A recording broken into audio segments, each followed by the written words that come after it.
जय जगन्नाथ समस्त मोर नमस्कार।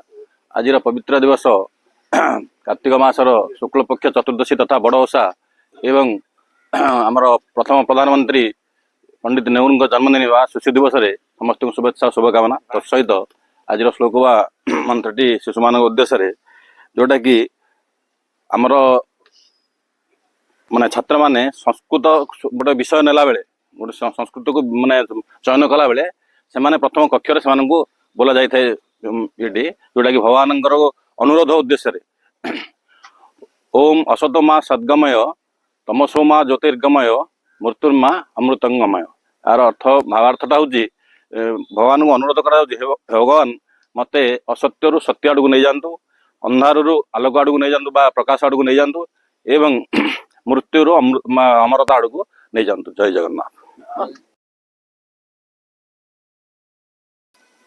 समस्त को नमस्कार। नमस्कार भाई माने जदिच भारतीय संस्कृति और परंपरा रे कौन से एक धर्म कही दुखर कारण होची कामना, किंतु सी भारतर आत्मा जोड़ा भारतर स्पिरिट सी केबे या सहित एकमत हो नहीं। जिमिति कि भारतर इतिहास रे वैदिक जुग परे परे जेतेबेले जैन और बुद्ध दुईटी बौद्ध धर्म जैन धर्म आविर्भाव है। बुद्ध धर्म गौतम बुद्धंग द्वारा प्रचारित है। तार एक दृष्टांत आज आमे नवा।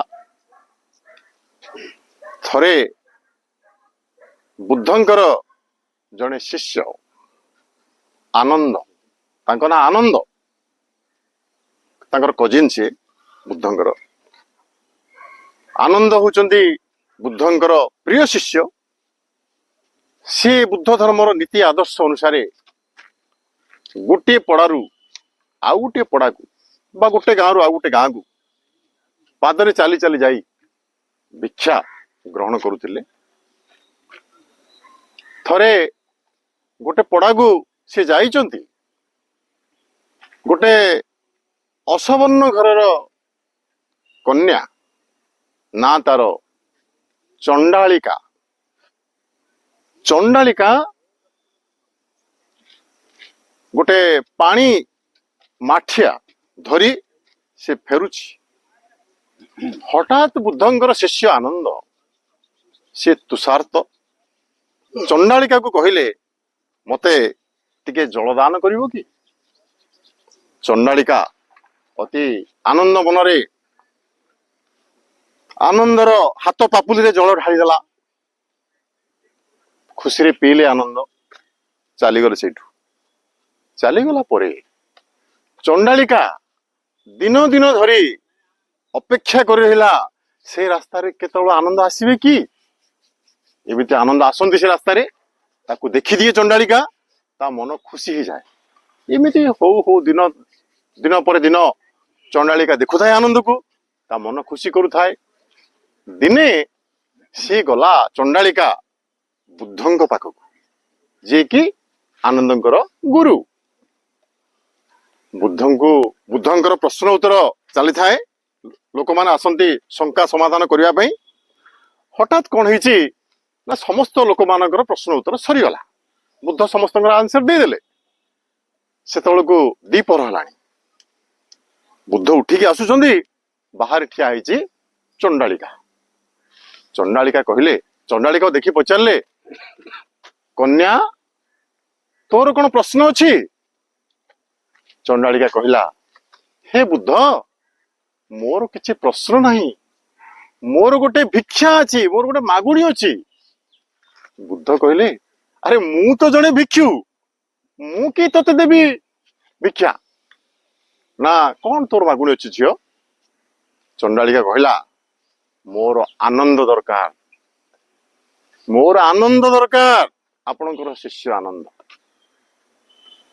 ମୁଁ ତ ଜଣେ ଭିକ୍ଷୁ, ମୁଁ ତ ଜଣେ ମାନେ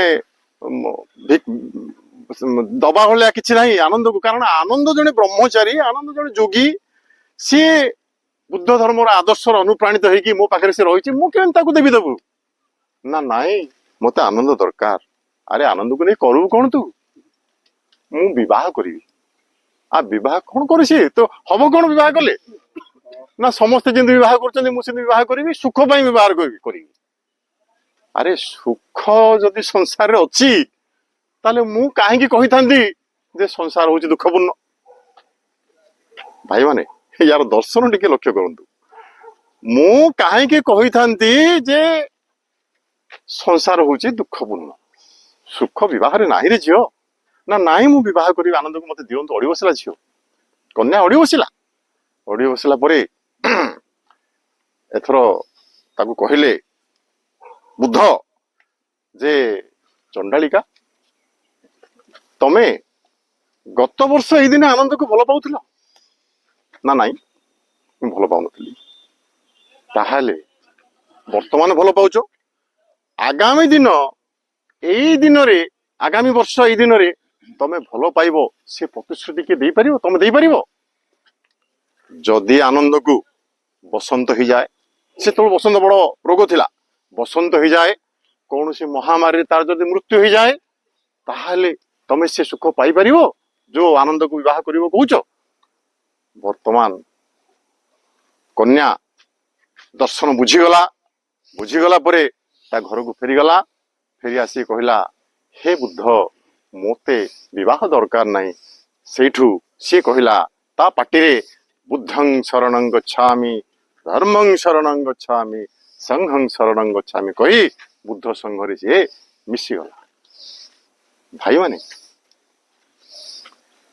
ଗୌତମ ବୁଦ୍ଧଙ୍କର ଯୋଉ ଶିକ୍ଷା, ଯୋଉ ନିଷ୍କର୍ଷ ଏଇ କାହାଣୀର, ଏଇ କଥାର, ଇଏ ଥିଲା ବିବାହ କରିବା ଆବଶ୍ୟକ ନୁହଁ। ଯଦି ସଂସାରରେ ସବୁ ଲୋକ ବିବାହ କରିବେ ନାହିଁ, ଭିକ୍ଷାବୃତ୍ତି କରିବା ବୁଦ୍ଧଙ୍କର ପରମ୍ପରାର ଏକ ଅଂଶ ଥିଲା। ଯଦି ସବୁ ଲୋକ ଭିକ୍ଷାବୃତ୍ତି କରିବେ ତାହେଲେ ଦବ କିଏ ଭିକ? ଯଦି ସବୁ ଲୋକ ବିବାହ କରିବେ ନାହିଁ ତାହେଲେ ସନ୍ତାନ ଜନ୍ମ ହବ କିପରି? ତେଣୁ ଏଇ ଯୋଉ ବୁଦ୍ଧବାଦ ଭାରତରେ କିଛି ସମୟ ଭିତରେ ଲୋପ ପାଇଗଲା। ଭାରତର ସଂସ୍କୃତି, ଭାରତର ପରମ୍ପରା, ଭାରତର ଆତ୍ମା, ଭାରତର ସ୍ପିରିଟ ଏ କଥା କହେ ମଣିଷ ଦୁଃଖ ଭୋଗୁ, କିନ୍ତୁ ସେଇ ଦୁଃଖ ଭିତରେ ଟିକିଏ ଟିକିଏ ତାକୁ ସୁଖ ମିଳିଲେ ତାର ଆତ୍ମା ନିଶ୍ଚିତ ଭାବେ ଶାନ୍ତି ରହିବ। ନମସ୍କାର। जगन्नाथ साथी मान को सादर प्रणाम। Today's thought of the day, only I can change my life, no one can do it for me. साथी माने आमे आमर जीवन उन्नति केवल आमे ही करि परिबा। आम पाई अन्य जदि किए कष्ट पड़ीदेव, अन्य जन जदि किए कष्ट करी खाईदेव, कौन से आम पेट को जीव कि? ये हूँ एक प्रश्नवाची।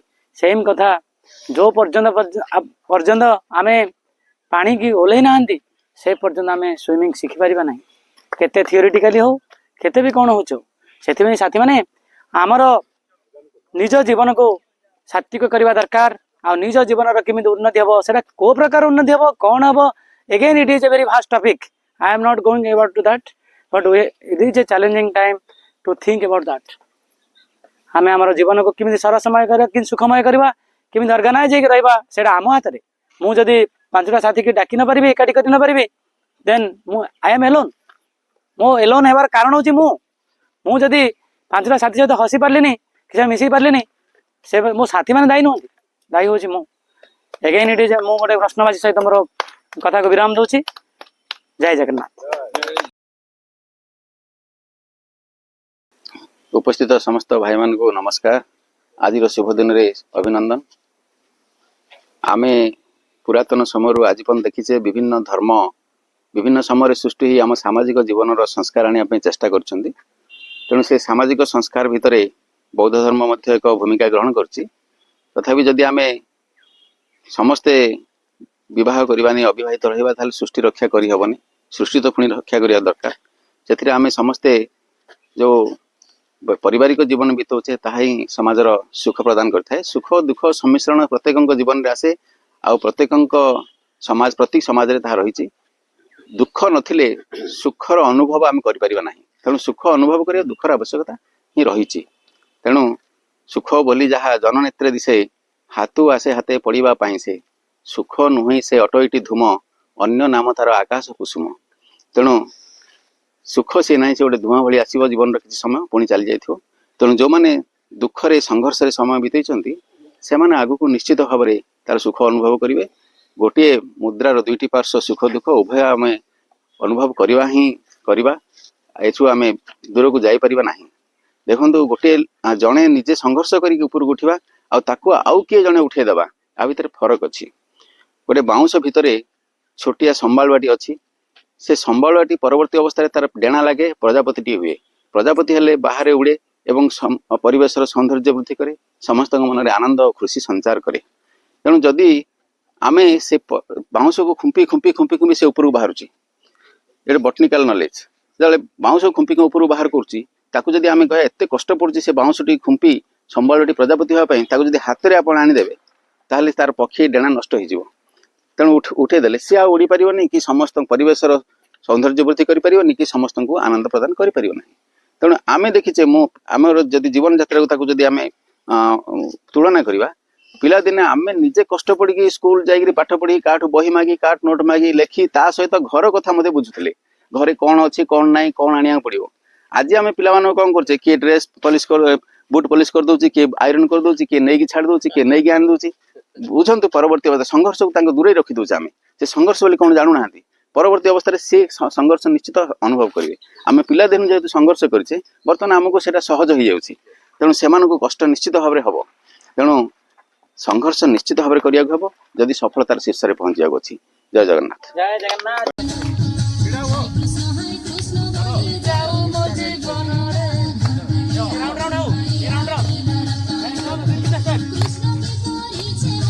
ଆଗକୁ ପଛକୁ